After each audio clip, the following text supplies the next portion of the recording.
Welcome to Please Excuse My OCD. My name is Tyler, and today I have my friend Helen, who has the Instagram page FearToFabulous.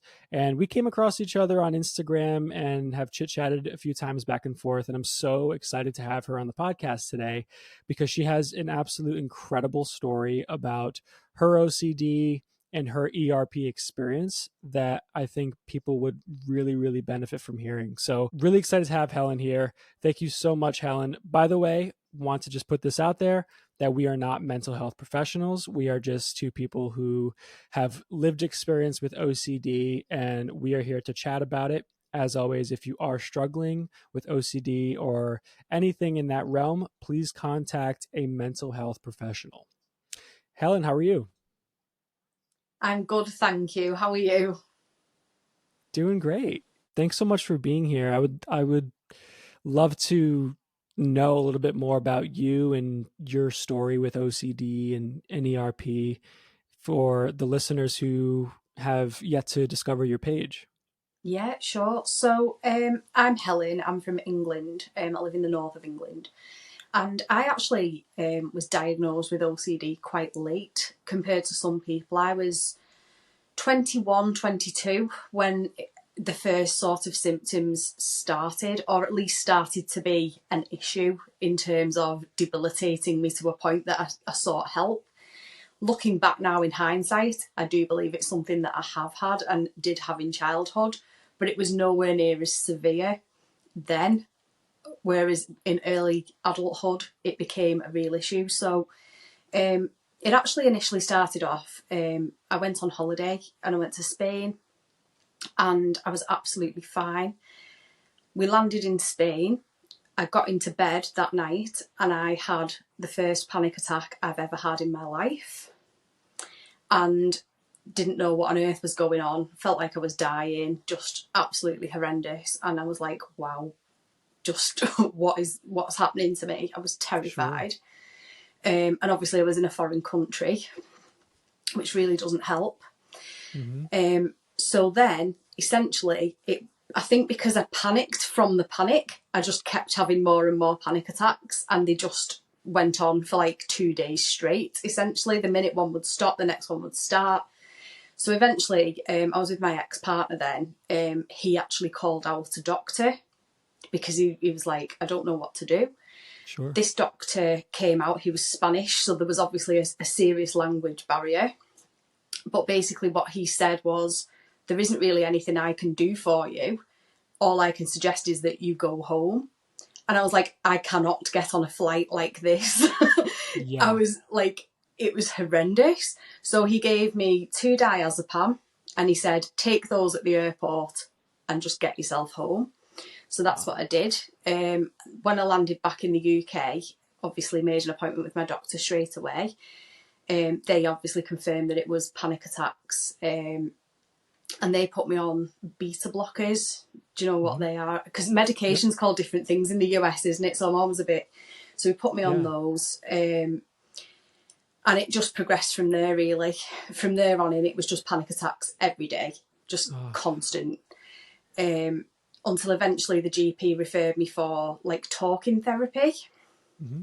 So I was having very sort of surface level anxiety management therapy. And then they put me on antidepressants, so I went on fluoxetine at that point. Yep. And then within weeks of being on that, the anxiety management therapist said to me, listen, I don't want you to worry, but I'm going to refer you to somebody else because this is not a panic disorder. There's something else going on. And I was like, okay.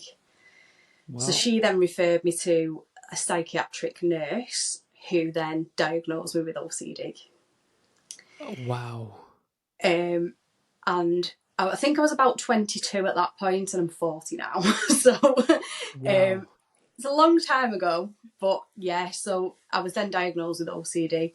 So the first sort of theme, essentially for me, was like a health OCD, really, because it was all the panic sensations. It was the fear that my heart was going to stop, I was going to die.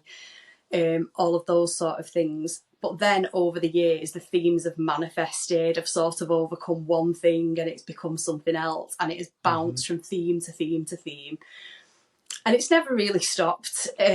So it went from the health anxiety to the I'm going crazy. Yep. I Know all had about it. years of that.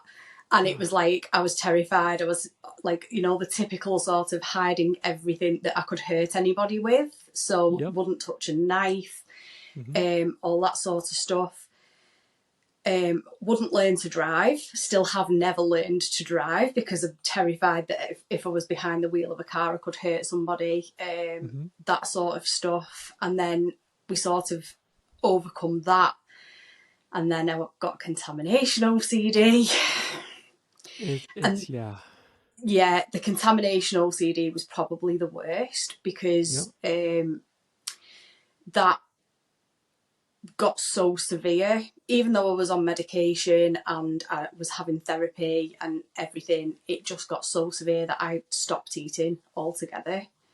And then I ended up in hospital with malnutrition. Oh, Um, jeez. it was extremely severe. But then when it got to that point that I was literally like starving to death, I Mm-hmm. actually got some proper help. So Wow. yeah, because before that, all the help had been like here in the UK, they give you so many sessions, and then once those sessions end, whether you're better or not, like you That's kind of it. just yeah. Oh So my obviously, with gosh. something like OCD, that's just leaving it to manifest further. Of course. But then when that happened and I wasn't eating because the contamination OCD got so bad, they actually I got ERP then, and Mm-hmm. that was the first time that I had ERP, and it Wow. was amazing. They got me back eating. I hadn't been able to use my own kitchen for Mm-hmm. years, literally years. I think it was probably 5 years or something like that. I couldn't put anything in the fridge. I couldn't use any plates, cups, cutlery. I couldn't even put something down on a kitchen service. I couldn't bring food into the house. It had got that severe. Wow. Um, and they managed to help me to overcome all of that and got me back to being able to eat in the house, put food in the cupboards, use all of the appliances. It was like, wow, this is incredible. So Wow. that got dealt with. But then I obviously had other subtypes of OCD going on that had never been addressed because the contamination OCD was obviously so severe that it was causing the most problems. Mm-hmm. So they sort of just dealt with that in the sessions that they had, and then I was left to manage it myself, which I stayed on top of the contamination OCD, but other themes came in. And once Sure. again, over the next few years, slowly but surely, they then became debilitating. And so Yeah. this year I found myself back in ERP again with a Oh whole my other set of gosh. problems to deal with. Wow. I mean, Helen, that is a story. That is a Mm-hmm. very heavy story, and I'm just like, because I know how hard I have contamination OCD. I've had it for most of my life, and health. Like, I totally understand the different manifestations of these subtypes of OCD and how it really just weaves its way in and out of things that it could just pop up one day because something you had a thought or something. Yeah, So I know how wild that is, and really how debilitating it can be. But to be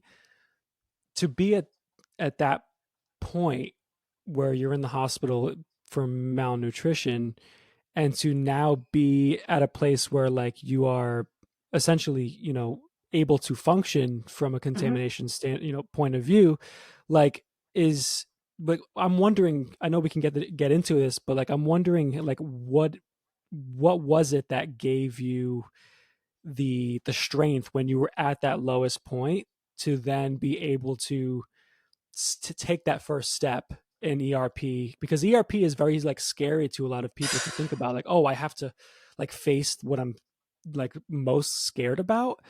How did you find the strength to take that first step when you were in the hospital at that point?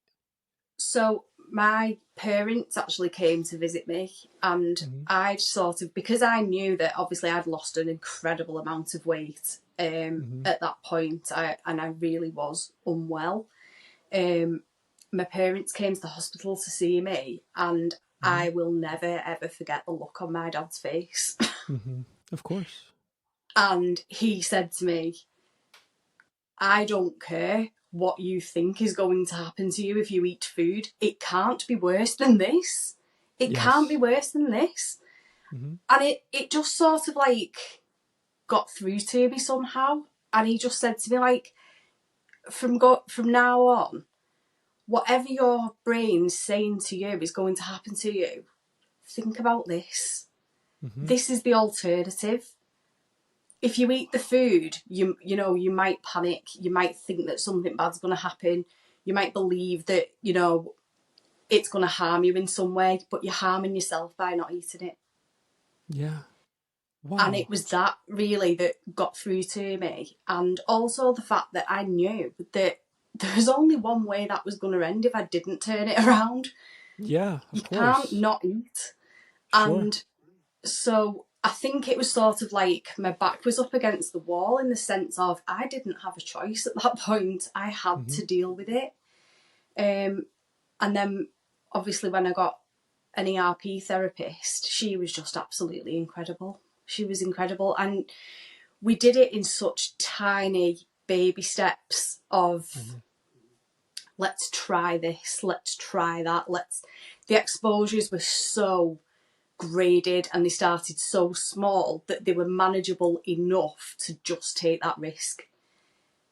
Wow. And I think that is really the key, especially with something like contamination OCD, where that is incredibly hard. Like I said, I've had several subtypes of OCD. For me, that was the most severe.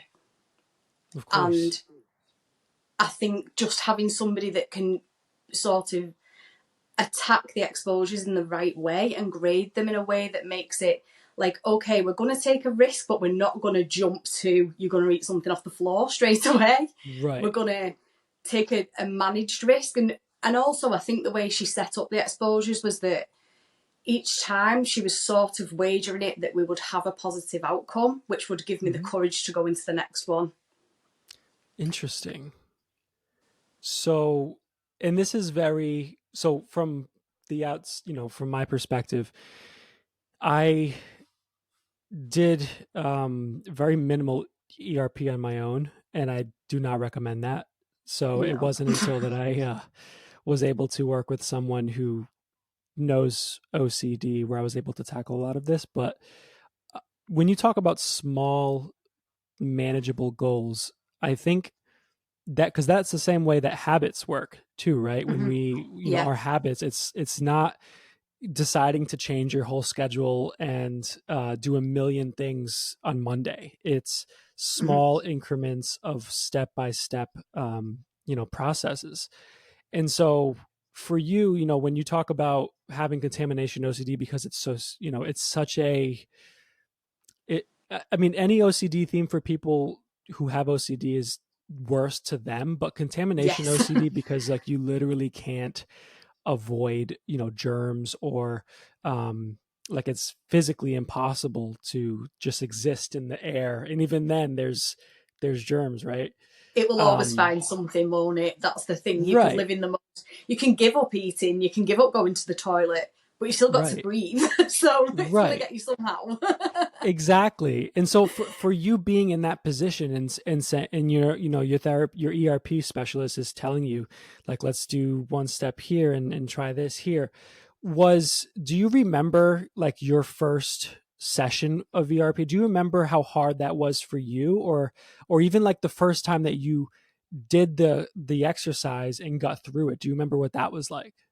Yeah. So what she did was she got me to buy what we would call a pot noodle here in the UK. It's like a tub with noodles in, dehydrated, and you pour boiling water onto it. I don't Yeah, know what you would sure. call it there. Yeah, just She dry got me to, dry noodles. yeah, so she got me to buy that and bring it into the house. And obviously I hadn't even used the kettle for years because I couldn't. But she was like, right, this is what we're going to do. We're going to make those and you're going to eat them. And I was like, no, I'm really scared. I can't do this. But we did it. And at that point, honestly, like looking back now, it sounds so insanely ridiculous, but I couldn't even put it down onto the worktop to pour the water. I had to hold it because I couldn't let it touch a surface in the house. Gotcha. And then she said, we're going to take it through to the lounge and you're going to eat it in there. And I wouldn't put it down on the table in the lounge because it couldn't touch the table because then I wouldn't eat it. Right. And so I kept hold of it and she was like, come on, even if you just have one mouthful of that, I'll be happy. I just want you to have some of it. And once I'd had one mouthful of it, I was like, I can do this. I'm going to eat all of it. Because I really wanted to get better. And she had completely made me understand that essentially the only way out of it was going to be through it. And the only way to get rid of that fear was going to be to experience it. And so once I understood that intellectually, I was like, I'm going to have to then. I'm going to have to do it. And I remember being really scared. And then what became a compulsion for me from that, which is really interesting, is that I would eat it. And then I would look at the clock and I would be like, right, if I'm still okay in an hour, I've survived and I'm okay. Nothing bad's happened and I'm okay. So that became a thing then where I would eat it and then I would be like pacing around the house and panicking and timing it and checking, has anything bad happened to me? Do I feel funny? Is it like, so that became, so then obviously we had to undo all of that as well as time went by. But it is actually insane to think that like I was in that place with contamination OCD. Wow. And now I would literally eat anything from anywhere. I would literally, honestly, you could rub it on the bottom of your shoe and I would be like, okay. That is so like, that is such a great success story though. And like, that gives a lot of hope. I mean, even for me, like I understand how scary it is. And because I have plenty of phobias and I have, contamination OCD is very prevalent in my life. And to see how, or even just hear how hard it was for you, the point that you were at to now saying that statement of like, yeah, I could literally eat anything. Like that is such a huge success story, and also like something that's very a testament, right, to ERP itself. Oh yeah. And I think the thing is, I mean, obviously you have to do it graded, you have to do it gradually, but also like never stop. That's the other thing that I learned is like, even now up to say a year ago, so it was like 6 or 7 years where I continuously pushed that boundary further and further and further. It didn't happen overnight. It was very much a slow process. It took me a long time to be able to like touch vegetables with my bare hands and chop them up and put them. It was very much like I couldn't actually touch the food at first. It had to be something that was already like in a container and I could put a fork in. And so it took a long time for me to get past the whole touching things with my hands and stuff. But like now I could it just doesn't bother me. I couldn't tell you the last time I washed my hands and I don't care either. I'm just like, okay. Wow. So from that point of bridging the gap between where you were and where you are now, do you think the process, when you talk about having to you had these little steps and then you did them and then you would succeed at them, and at what point did you notice a change in your life? How long were you doing ERP at this point where you noticed like, wow, like I've come a pretty long way? I'd say probably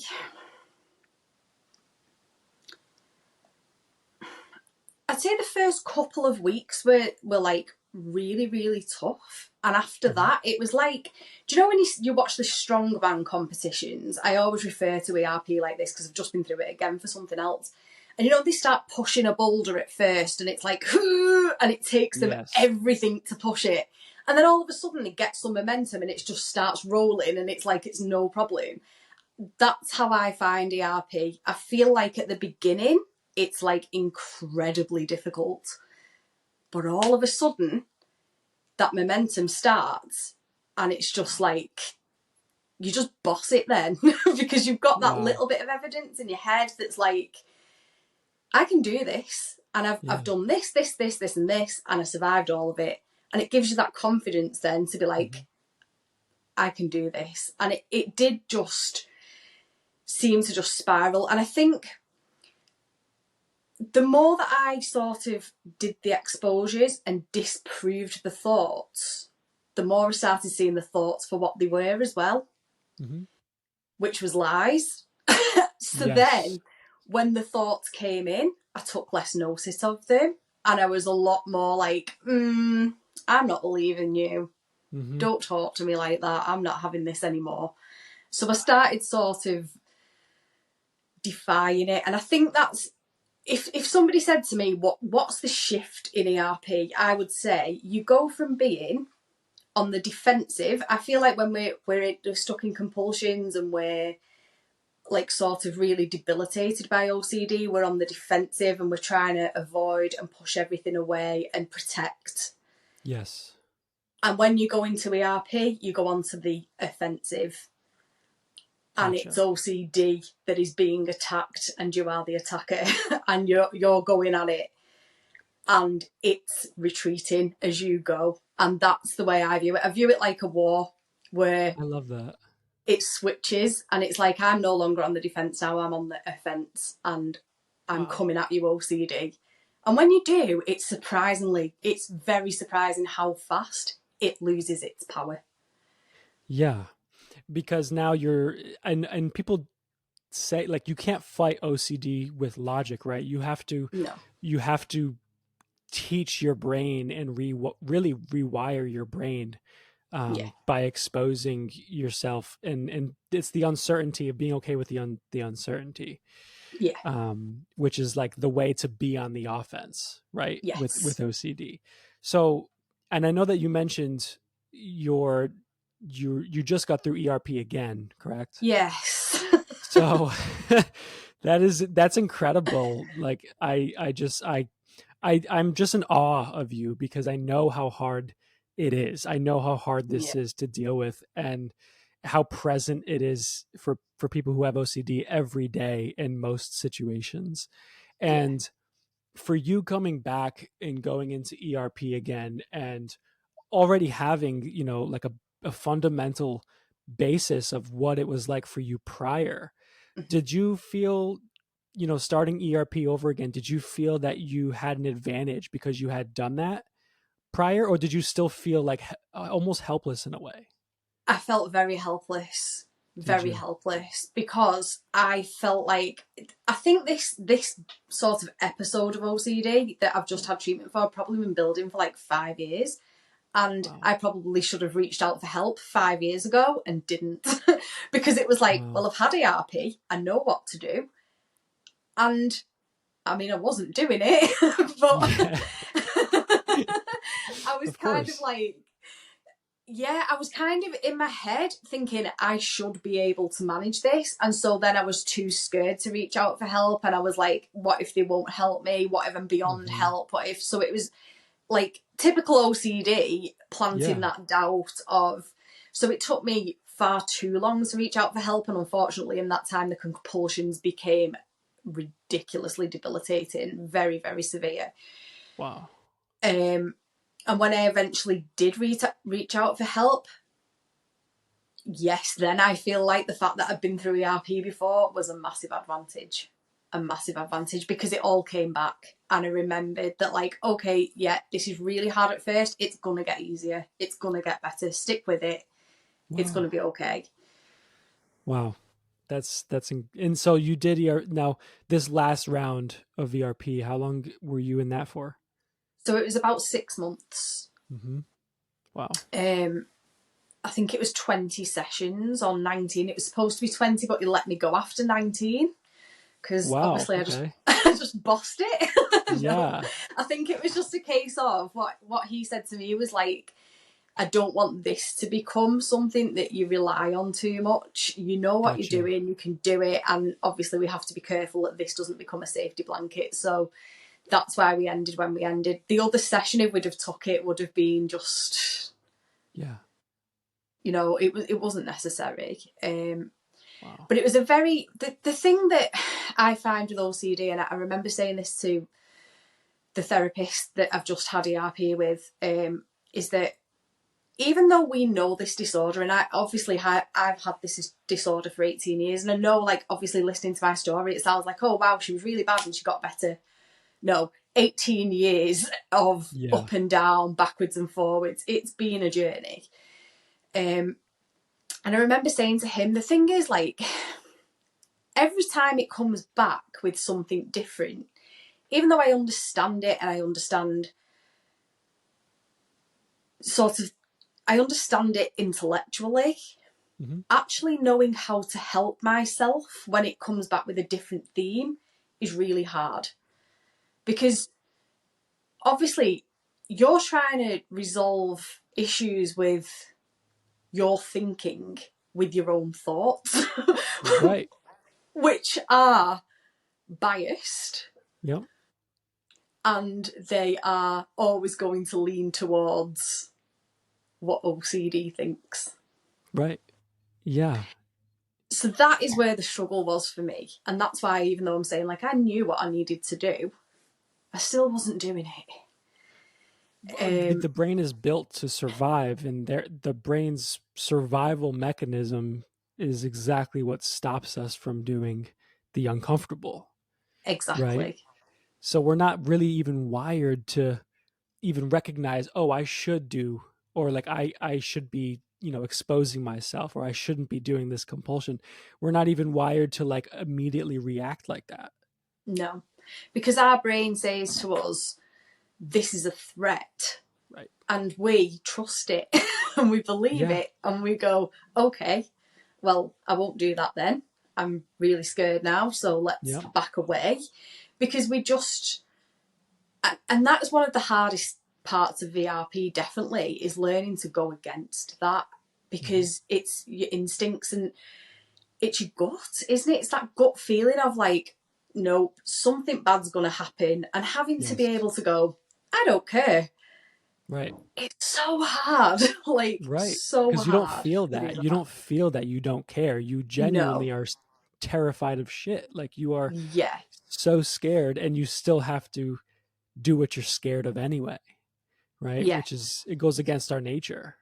It takes massive amounts of courage and of faith. And I think that's why, when you said before that, you tried ERP on your own and you Yeah. very quickly realised that it wasn't going to work and it wasn't a good idea, Right. I think that is a massive part of it, because if you have a therapist, you can kind of put your trust into them and you can be led by them, and you can, even though you can't really trust to go against your own gut, you can be like, okay, but I do have distorted thinking, and this Mhm. person's qualified and this person understands it from an outside perspective, and they're telling me that it's okay to do this, so I'm going to be led by them. That's how I found it easier to do it. Yeah. I can totally see the thought process behind that, because Mm-hmm. we have a really odd way as humans of, we would much rather put our trust in other people than ourselves Yeah. sometimes, Which and ultimately we do have to learn to put it in ourselves for right. recovery. But I think to start off with ERP, if that's what you've got to do, then Mhm. as long as it Do it. gets the ball rolling, I think Yeah. so. And so I'm curious, you had mentioned you went to Spain, right? It was when you first had a panic attack. Um, it sounds like panic disorder was your first step into Mm-hmm. the beginning of all of this, right? And then OCD really is like the pinnacle of anxiety, right? It's Yeah, like past panic. It's like, how can I find a sense of control? Because I've had panic disorder too. And usually with panic disorder and OCD, they kind of go hand in hand. Um, because we can't control, when the panic attack comes, and because it's so scary, our brains are like, okay, we need to figure out ways to manage, quote unquote, life. And so when you think back to this time in your life, and you were having, and especially not being home and having like your first panic attack, and having to get on it, like, I don't like flying. I No, really me either. dislike it. So I can imagine just how, like, for the first time in your life having that experience, how scary that was for you. Do you remember being like, do you know what it was that maybe triggered the panic attack? Or was it just, were you like, was it a stressful time in your life, or was it just kind of just, it just came out of nowhere? It came absolutely out of nowhere, Tyler. Literally. Wow. I was so happy, so excited. I've just got on holiday, and it's like, yay, I'm on holiday. And then I got into bed, and I was like, I can't breathe. That I remember that being the very first thing, is just being like, like Yeah. somebody had just took all of the air out of my lungs, and being like, I can't breathe. I can't. What? And it was like, but it came from nowhere. To this day, I cannot think what triggered it, what started it. I have no idea. No idea. That is fascinating to me, because um when you think about panic attacks, or people usually have in their brains like an idea of like what it is and how it happens, but the whole like explanation behind panic disorder is the fact that it is random, and that it Mm-hmm. can happen. And so soon people start to become agoraphobic, because they're afraid, well, what if I have a panic attack there, and I can't control it, or what if I pass out, or if I vomit? And it's, you start to go down this rabbit hole. And you said this happened when you were 22, and Mm-hmm. this is like, that is a very when you're in your 20s, or like your early 20s, it's like, oh, it's like the best time of your life, and you're trying to do like all this stuff. Did you feel that, once that kind of, panic disorder kind of broke out for you, and you're in at this point in your life in your your early 20s, did you kind of see a decline throughout your Oh, 20s, or was it? Yeah. Tyler, I feel like I've lost the last 18 years of my life. Like, Wow. genuinely. It's so Wow. upsetting to think about. But yes, absolutely. I feel like I've missed out on so much. And like, since I flew home from Spain that day, I have never got on an aircraft since. Really? Never. No. And Wow. I can't. Like you've just said about developing agoraphobia, I have that. I've just been Hmm. through ERP again. He reassessed me. The Yep. OCD score has come right down, and I'm great. Agoraphobia score is still up here. It's Wow. just, yeah, it S- it really is. just your story is one of hope, but also it's so interesting to me, because when it comes to, you know OCD, like you said, there are a lot of things that about it, and there's a lot of ways of coping that you intellectually know, but there's always another kind of theme lurking around the corner that takes you Yeah, by surprise, right?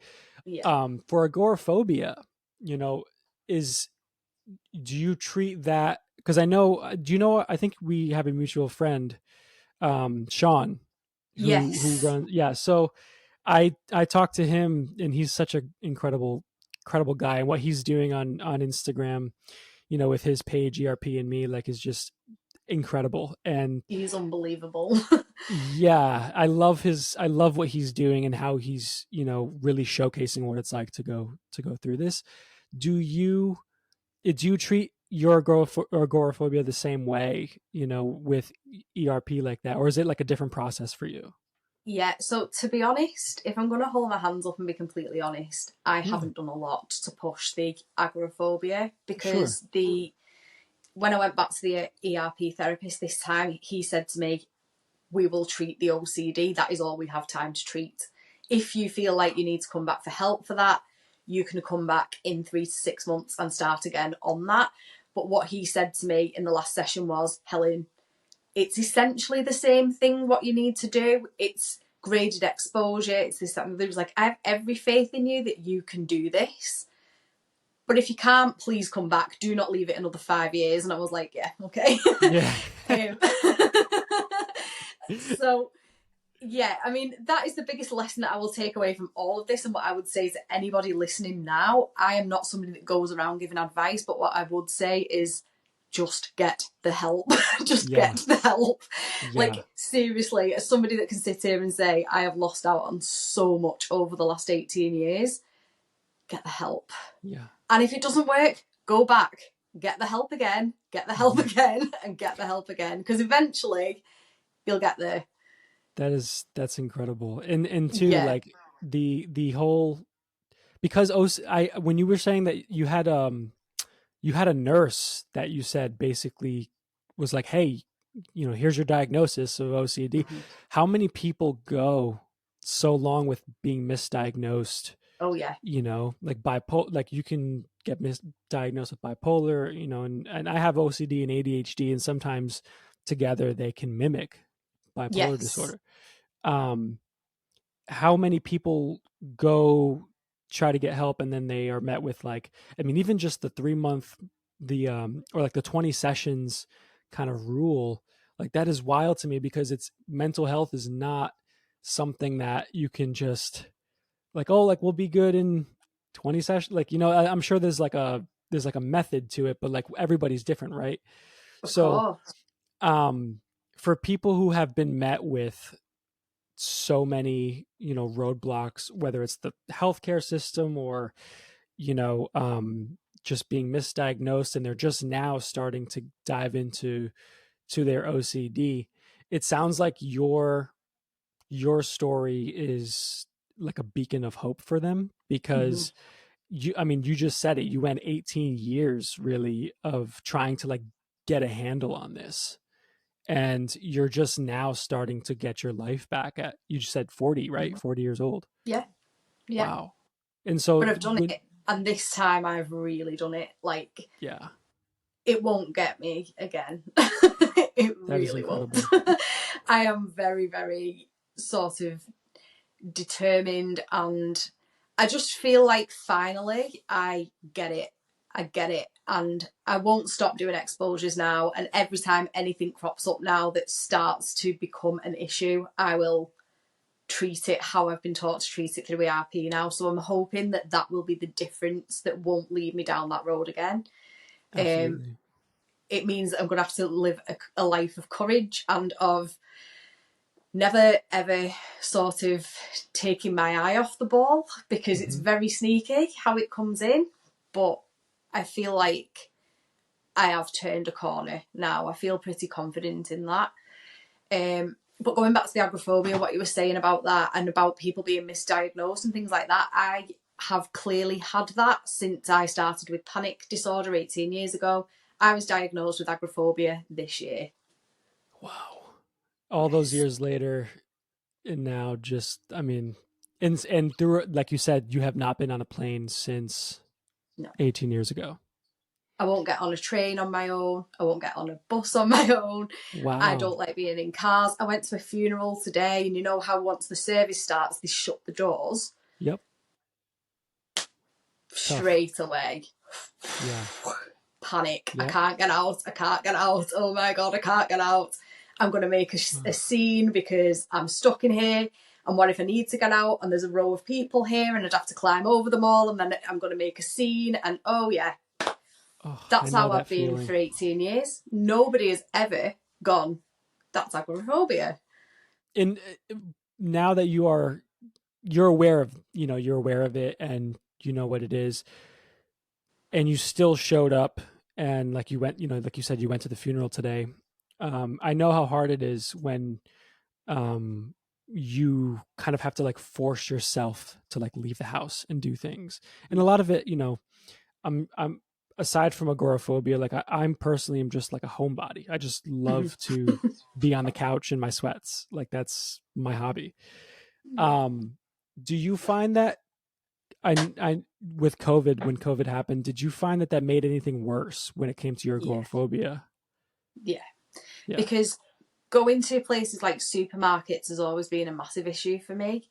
Yep. And that's something that I'm still doing exposures on now. I can do it now. But the anxiety is still sort of, I'd say, at like 50%. It's not come down enough for me to think like I'm okay with this. It's Yes. still uncomfortable. I still really don't like it very much, but I do it, and I'm doing it like 4 times a week at the moment. I'm just pushing it, Wow. and eventually the fear will subside, like it has with everything else, if I continue to do the exposures. But it definitely, COVID come along, and obviously I think it was the same whichever country you were in, where it was like we all started online shopping rather than actually going to the supermarket in person because it was safer. Obviously, like there was months at a time where you couldn't go to work, and then it was like, right, you've got to go back, and the panic I had going back was horrendous. And plus, as somebody that had contamination OCD, although I'd recovered from it, I don't think you ever fully recover from any of these themes. I think they're always there. You're managing them, but they're still there. That's the way I look at it. You learn to get a handle on it, and you can deal with it in a way that it doesn't impact your life, right? But it's still there. And for me, sorry, go ahead. COVID come along, and that contamination theme that a few years earlier had managed to beat to the ground was back. But the really positive story here is it really did not become a problem because I managed it.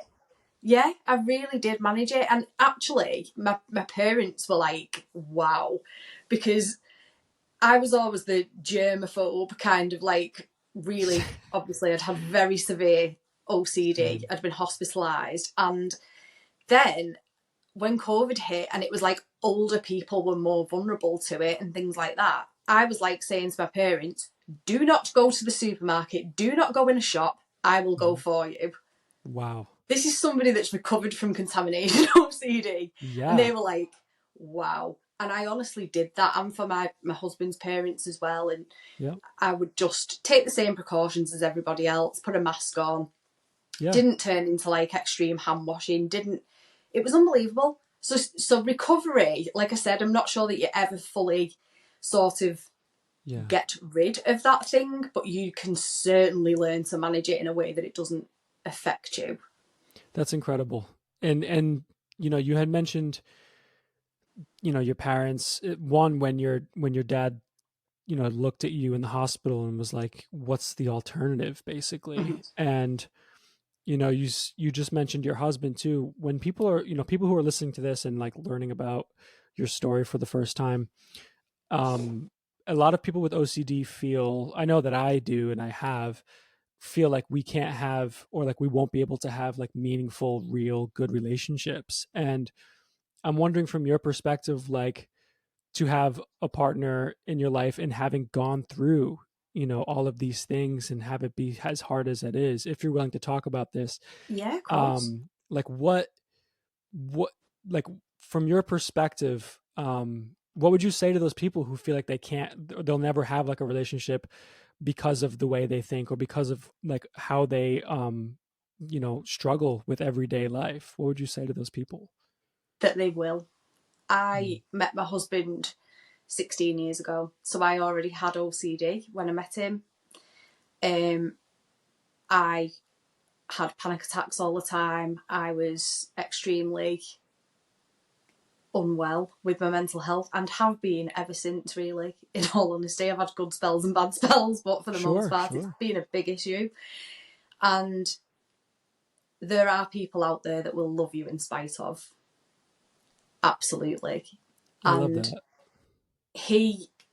I was very open with him when we met and explained that I had OCD. And I remember actually the day that we were supposed to go on our first date, my anxiety went absolutely through the roof and I was panicking. And I texted him and I said to him, I don't really feel like I can go. I'm freaking out. And he was like, okay. And I was like, do you want to just come to my house instead? And he was like, fine. And he just came to my house. And yeah, I couldn't get rid of him, Tyler.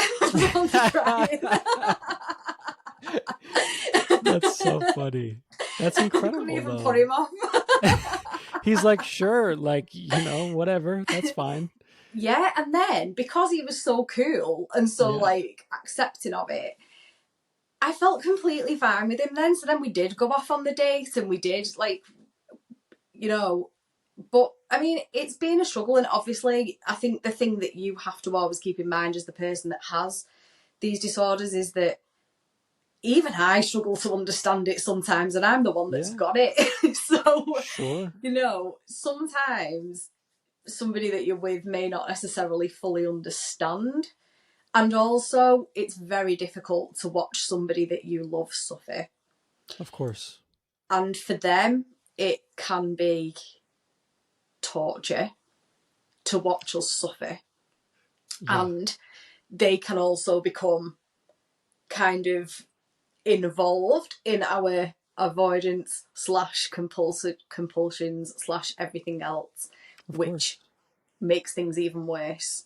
So I remember the first time I had ERP, the therapist said to my husband, because he used to go into the shops and stuff because I wouldn't go, and he used to I wouldn't touch certain things because I had contamination OCD. He used to touch them for me, and she was like, "You can't do that. You have to stop."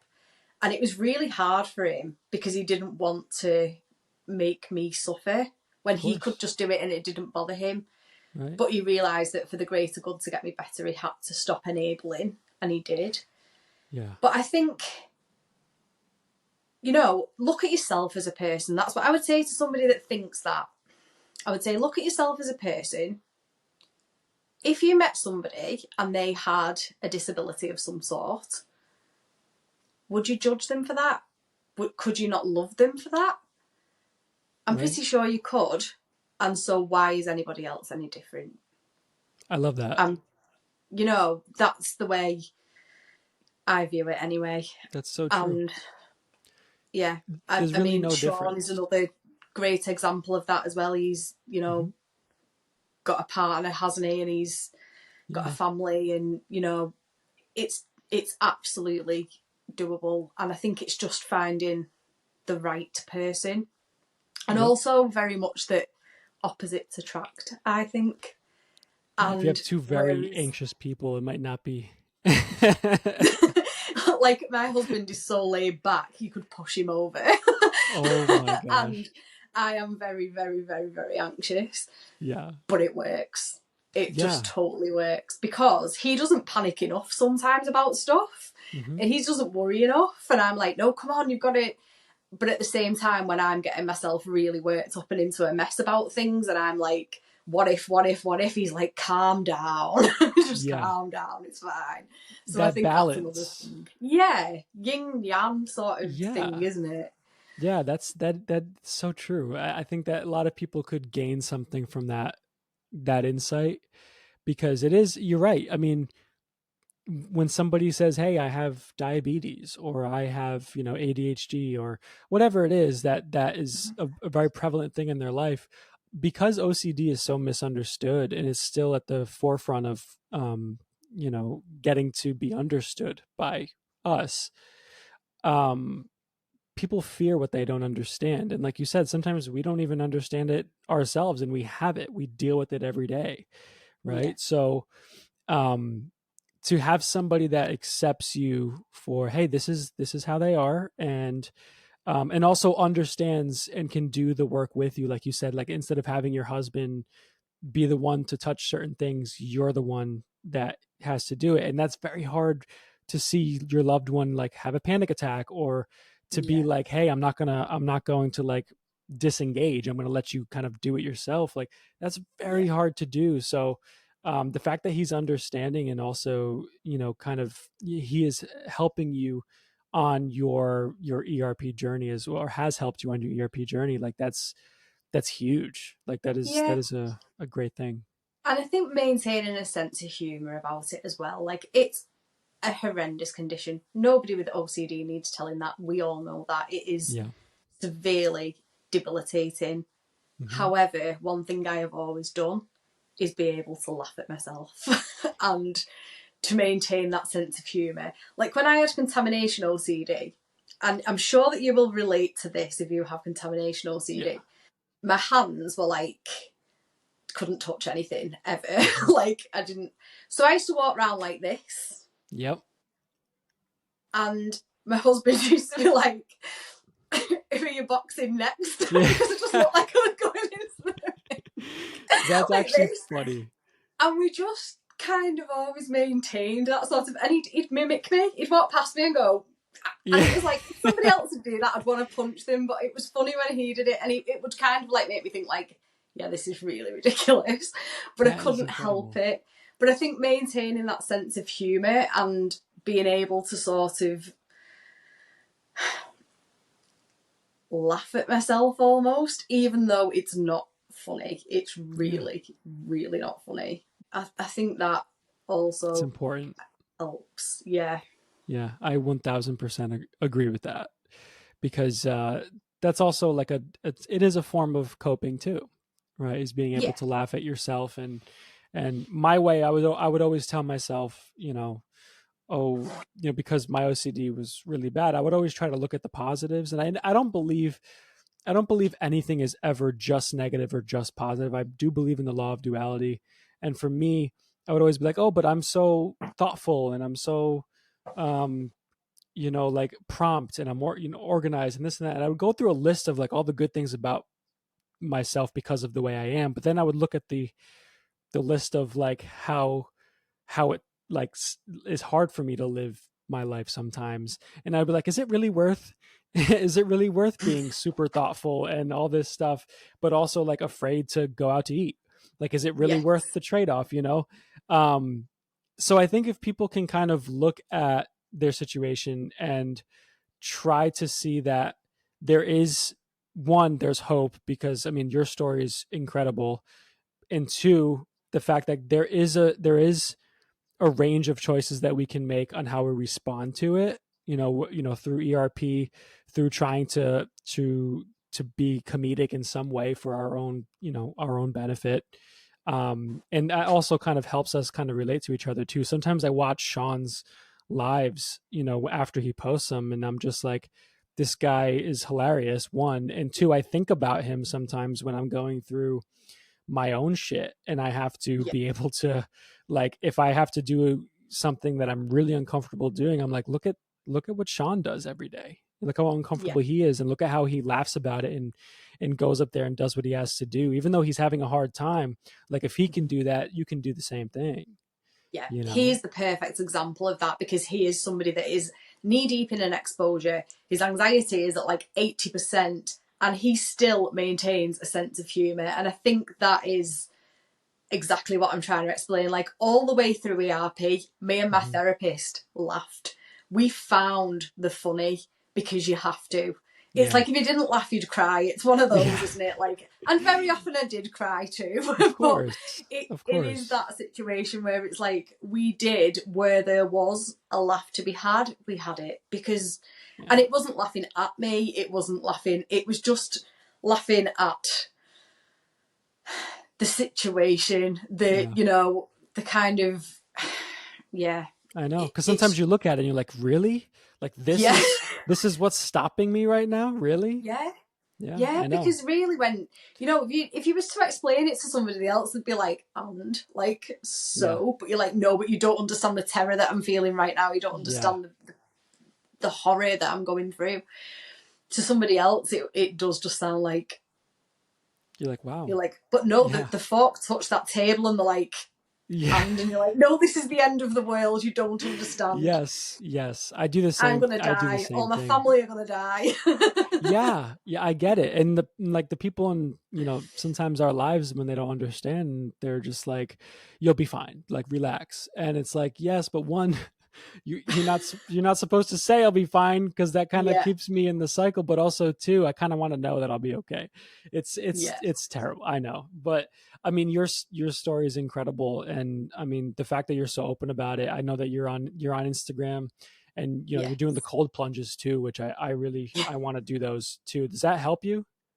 Yes. I actually only tried that for the first time this year. That's something else that I wanted to touch upon, actually, that I feel like has been a really helpful part of the journey, is doing work on my mindset. And I work with a mindset coach. Now, he is not a therapist at all. We do not discuss my mental health. We do not discuss my OCD. That is not what he's there for. But he is a mindset personal development coach. So what he does help me to do is like challenge limiting beliefs. Yep. that I hold. He helps me to push myself out of my comfort zone. Not in terms of OCD or exposures in that sense, but just in general in life. Sure. And the skills that I've been able to learn working with him, and I've worked with him for 5 years, have been massively transferable into ERP, and I think have strengthened me to go into ERP as well, because all of the work that I've done with him, like getting into cold plunges, which is not something anybody wants to do, and it's very uncomfortable and it's frightening. It's that same mindset when you are about to start an exposure. We've done so much work over 5 years, but all about sort of getting me to push outside of my comfort zone, do the things that I don't want to do. You mentioned earlier about like creating habits, and you were saying like how you Yes. start small with that, and it's the small daily habits that actually add up to the biggest changes overall, isn't it? It's like, you know, if you exercise for 20 minutes a day, one 20-minute workout doesn't make a difference, but a 20-minute workout 5 times a week soon does. And it's Yes. that sort of stuff that I've worked with him on, and that's obviously like I document my days every day now in reels and make a reel at the end of every day. And obviously you've seen that like I have these habits in place where I make sure that I eat right and I exercise and all of those sort of things. But anyway, Yeah. It's one of the incredible. things that he is really and one of the things that he's really big on is cold water therapy. So I went to an event in January, which in England in January is very, very cold. And one of the things that they had at this event was cold water therapy. And they were like, you know, we're really encouraging you to get in. And I was like, are you crazy? It's January. It's literally freezing. I don't want to get in there. And Sure. then I thought about it and I was like, but isn't this how you get into all these messes with your mind? By listening to that doubt, by listening to that fear. So I was like, I'm going to do it. So I did it. And the feeling that I got after, because it's that feeling of like, it's exactly the same after you complete an exposure and you're like, I did it. I overcome. Yes. I prevailed. And so I did that. And then I was like, I'm going to get one of them and start doing it at home. And then I decided that I wasn't, and I've battered it about a bit, and in the end I bought one. So I've got one in my own back garden now, and I do it. Wow. I do it a few times a week, and I find that it really helps because it's like it's that thing of constantly having to go. The last thing I want to do right now is get in there. I know that is going to be really uncomfortable. I know that that's going to trigger my anxiety because every time before I get into it, I start having these thoughts of like, but that's really cold. What if I have a heart attack? What Yep. if I panic? What if I can't breathe? What if I get hypothermia? The what ifs are endless. They are. And it's They about really are. me overcoming myself and going, Yeah. I'm going to get in there. Now, obviously, I want to say surrounding cold water therapy, that's something that is very much an individual choice for me. I did check with healthcare professionals that it was safe for me to Yes. be doing that. I do not have any underlying health conditions other than Good. anxiety. You know, it would not be suitable for everybody, and I want to make that really clear. It's something that you would have to check that was okay for you to do before you decided to do it. However, Sure. for me, it was fine for me to do it, and so I decided to start. And yes, and I feel like it's lifted my mood. It's it's that feeling that you get after you've done it. You're like, wow, I just did something that's really hard and I did it, Yeah. It's the and I'm really proud of dopamine. The myself now. dopamine. Yeah, it's the win, Wow. isn't it? It's a win. Yeah. Yeah. That's like that. I don't even know what they equate that to, like it's like getting the thing, it's getting the coffee that you really want to get, it's getting the good grade, it's the dopamine of chasing something, doing it, and then achieving. Yeah, I think is that feeling, and also like the exhilarating physical aspect of getting out of an ice cold bath too. you absolutely. know And then before I get in, I do some breathing. I do breathing while yep. I'm in there. Um, yeah, it just, for me, I found it to be absolutely incredible. I really like it. I know Sean, has been Yeah. doing it longer than I have. Sean's really finding benefits from it and loves it. So I think it's definitely an avenue that is, for me, definitely going to Yeah. stick and is definitely going to be something that I'll keep doing. I'm gonna have But to yeah, try that. definitely that feeling when you first get in, it's sort of Yeah. like, it does take your breath away. It is a bit Yeah, it of a like, shocks you. Yeah. yeah. Oh, I can imagine. I can But imagine. we're used to that, Tyler. Like, Yeah. we're pros at that feeling. Isn't that the truth? That is so true. It's so true. Yeah, I mean, you're doing an incredible job too. And your Instagram page, Fear to Fabulous, like that's how we came across each other. And the what you're doing and documenting everything there, has social media been a help for you in your journey with OCD and ERP? it definitely has. And while I was going through ERP, I was like sort of uploading to my story a lot. I wasn't really posting reels or anything like that. I was really unwell mentally, not in a good place at Yeah. all. So I wasn't posting an awful lot, but I was trying to document as much as I could while I was going through ERP. So they're all on my stories.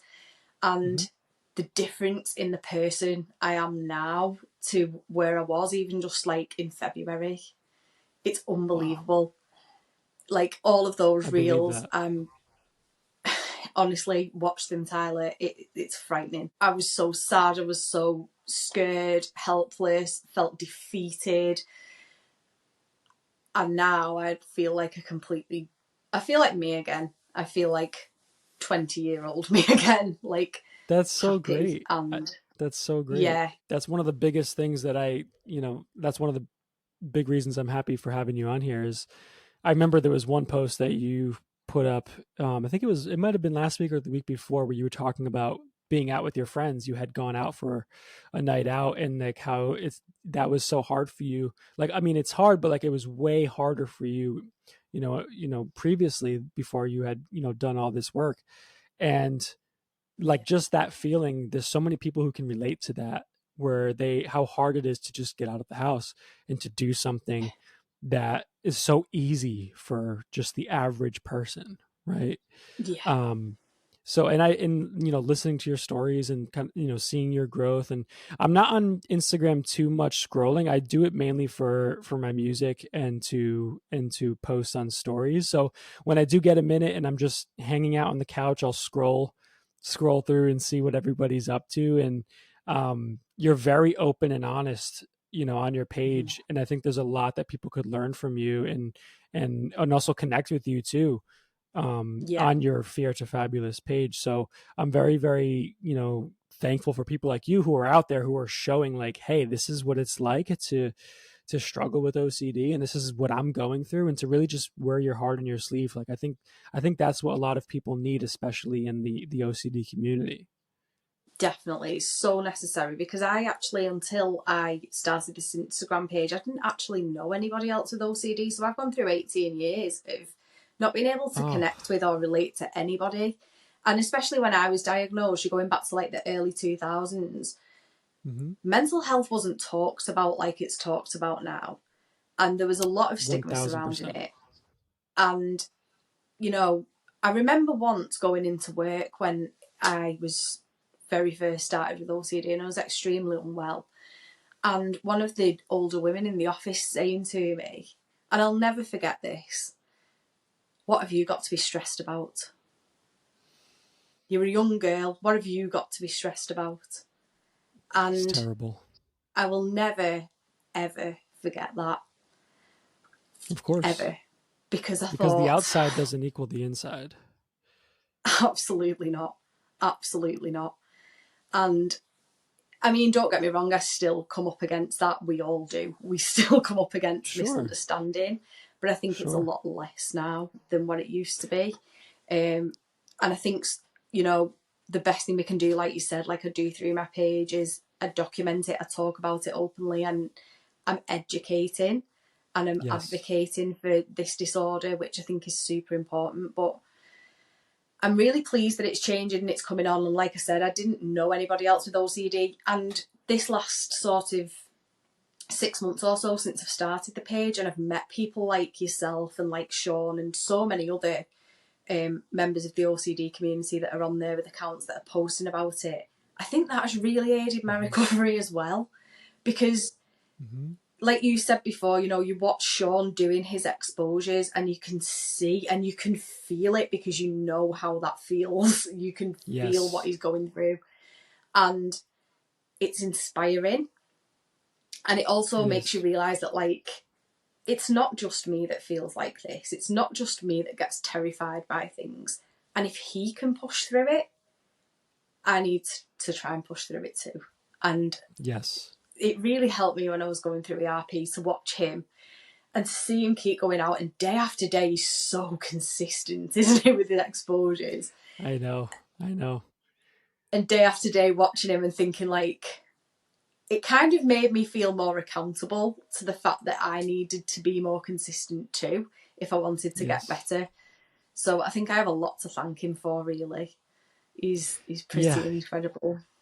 He's great. He texted me the other day, and he was texting me about my new song, and I was like, I just thought about you. For anybody who's listening, by the way, we're talking about our friend Sean, who he has the Instagram page ERP and Me. I actually had him on the podcast a few episodes back, but I told him, I was like, I was just thinking about you. Like, you know, I was in a real, even the other day, like I was in some really uncomfortable situation with some of my own, you know, my own anxieties, and I was like, Sean does it, you can stick this out, like you can do it, you know.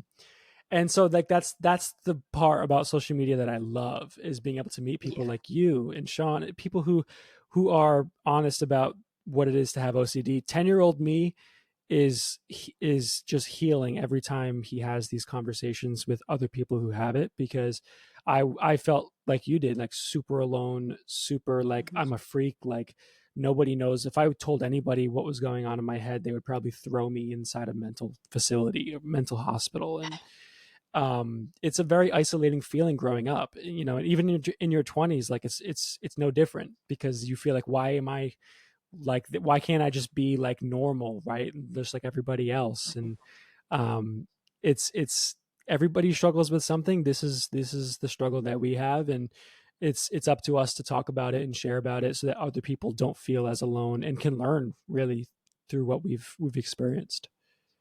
Definitely. And I've definitely gone through periods where I've felt like I would rather have anything but this because it is so bad. It is so bad. Yeah. But then when you think about it and I look at it now on the other side of ERP, it is very treatable, actually. And we can overcome and we can reclaim our lives. And I'm very careful with my language on my page, and I would never say that like I have recovered from OCD, because I don't even know if that's possible. And I'm, you know, it's still there. I'm just managing it.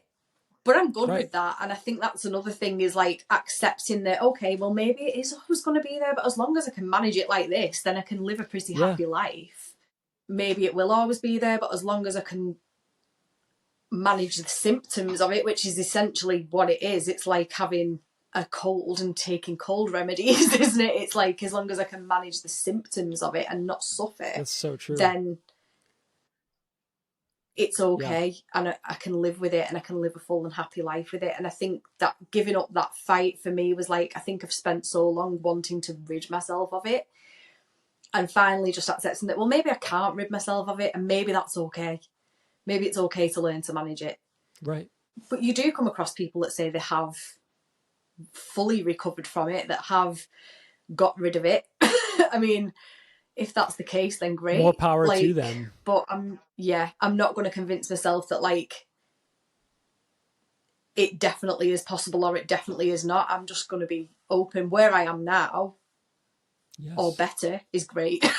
I'll take it. Yes, 1000%. And I've accepted that I'll never not have it, because for as long as I can remember, my brain has worked this way, and it's a part of my life. But I feel like I'm at a place sort of like you, where it's manageable and I can live it's still there, you know, my mind will always find ways to chit chat, but it's still at a point where, at least now in my life, where I can still live my life without being, you know, so cooped up in my little cocoon 24/7, you know, and Yeah, to the point where it hinders my life um greatly, if that makes sense. yeah, definitely.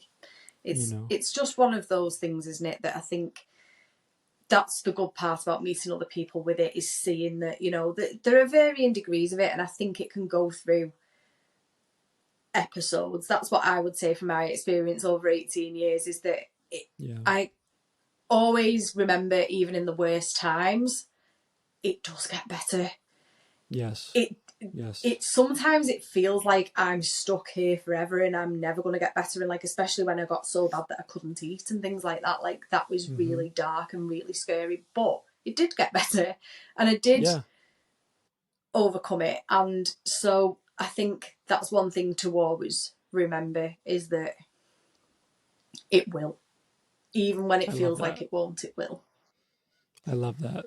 I mean, this has been incredible, Helen. You know, thank you so much for just being yourself and just being honest with me here and having this conversation. I've honestly, like, there were points of this conversation where I forgot we were recording and doing a podcast. It was just two people talking about OCD and connecting about something that we both, you know, live with. Um, is there something that you would like to say or leave the audience or anybody who's listening? Is there anything you'd like to say to them?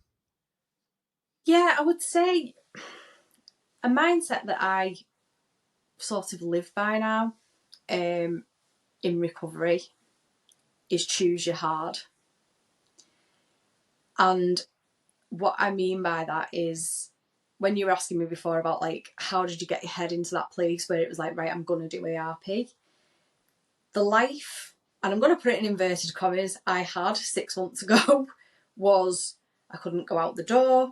I couldn't, I couldn't, I couldn't live. I had tapping compulsions Yep. where it had got to a point, because you know what OCD is like, you can never satisfy it, so it will manifest further and further.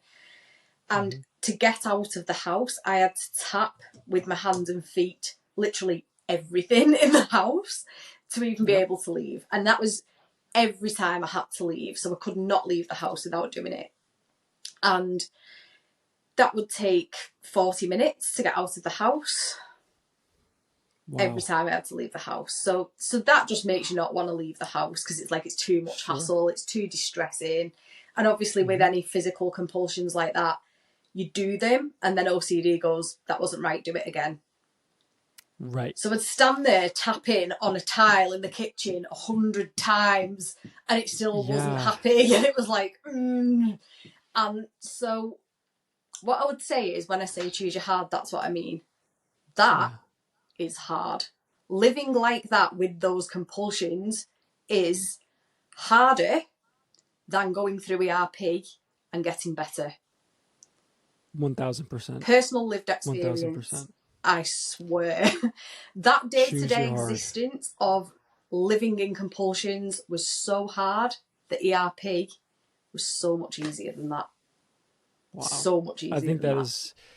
that is one, an incredible story, but two, you're so right. And there's so much, the fear that people have, I know myself included, you know, when it comes to ERP, um, when they really look at it and look at, well, how hard is my life now with what I deal with? You know, Definitely that's harder than anything you're going to go through in ERP.